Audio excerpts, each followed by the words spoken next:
যে বক্তব্য ওইটা হলো তো আমি ওরে 100টা করতাম, 100 টুকরো করতাম। আচ্ছা। আর সাকিবের যে বক্তব্য ওইটা সাকিব বলছে যে আমাকে এটা কেটে নিয়ে গেছে শুধু শুধু। আচ্ছা। এখন একটা মেয়ে শুধু শুধু কেটে নিয়ে গেছে এটা আমি কোনোভাবে কিছু মানতে পারতেছি না। আচ্ছা আচ্ছা। তার স্বামী ভাই, আচ্ছা দাঁড়াও তোমরা শোনো, তার স্বামীটা কাছে তোমাদের এত জলেগা, তার লাগবে না কোনো কিছু, তার মা হওয়া লাগবে না, তার কোনো কিছু লাগবে না, সে এই জন্য করছে। তাহলে তোমাদের সমস্যা কি? সে তো আগেও দুইটা বাচ্চার মা, সে মা, কিন্তু সাকিবে তো ওর সন্তান দিতে চায় না। সাকিব ফিজিক্যাল রিলেশন করলে ওর সন্তান দিতে চায় না, নাকি এটা তো বাস্তব? এইটা আমি মেনে নিতে পারলাম না, কারণ হচ্ছে আপনি যে কথা বললেন, যতই অন্যায় করুক না কেন একটা পুরুষকে যে এই যে টুনটুনি কেটে ফেললো, আপনি মেয়ে হিসাবে বলছেন যে আপনি ঠিক করছে। আপনার ছোট ভাই তো আপনি ঠিক করতে পারতেন না। দাঁড়াও, ও যে বক্তব্য দিচ্ছে যে আমার মেয়ে, আরে ভাই সে তো অসুস্থ লোক, সে সারাক্ষণ নেশা করে, সে তো এক কথা বলে, সে তো বলতেই পারে, ওরা দেখাই যায় নেশা করে। আমি ওইটা নিয়ে বলছি, এখন সত্যমিতে তোমরা বাইর করবা, এটা আইন বাইর করবে। সেটা বলেন আপনি যে এটা আইন রয়েছে অবশ্যই। না দেখেন, আপনার যদি বিন্দু পরিমাণ প্রতি কারো প্রতি ভালোবাসা থাকে, আপনার মনের মানুষ, ভালোবাসার মানুষ, সেই মানুষের অঙ্গ হানি করার জন্য আপনার একবার হলো বুক কাঁপতো, একবার হলো বুক কাঁপতো, যাতে আর কারো কাছে না যেতে পারে। এটা ভালোবাসা বলে না, এটা ভালোবাসা না, এটা বেশি ভালোবাসা। ভাই তোমরা যারাই আছো সবাই সাকিবকে সাপোর্ট করো, আগে চিকিৎসা করতে দাও ওকে। আচ্ছা, সবার আগে কথা হচ্ছে এটা, আগে ওর চিকিৎসা হোক,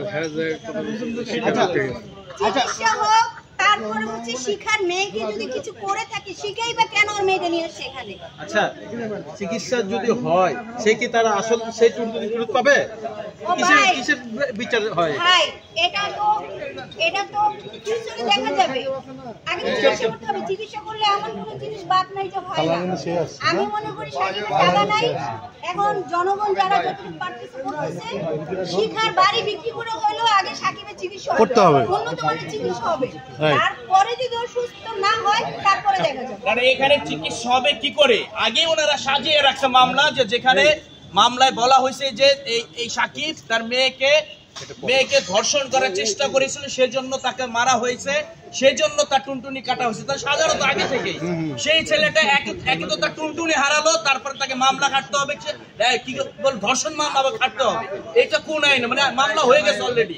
তার মেয়ে এসে বলবে, এখন সোশ্যাল মিডিয়া এসে বলবে আমাকে আরেকবার চেষ্টা করেছিল, আমাকে ধর্ষণ করার আরেকবার চেষ্টা করেছিল, এবার করতে পারে নাই, আমার ভাই দেখে তাকে মারছে, আমার বাবা মা আইসা এই জন্য তার নুনু কেটে দিছে। এইটা মানে সাজানো, এটা ওরা দেখেই তো মনে হবে সাজানো।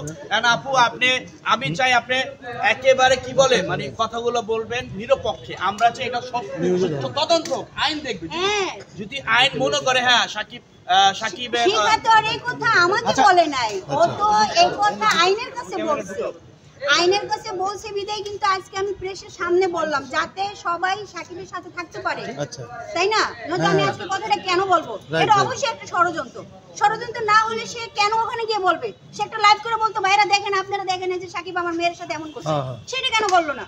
ও আমার সামনে বললে আগে আমি ওর থাপ্পড়ে দাঁত ফেলাই দিতাম যে তুই তোর মেয়ের কেন নিয়ে আসিস? আর যেই ছেলে তোর মেয়ের প্রতি এরকম একটা চোখ দেয়, তুই ওই ছেলের সাথে কেন সংসার করতে যাবি? স্বাভাবিক, সেটাই তো, তাই না? আচ্ছা, এখন যা হয়ে গেছে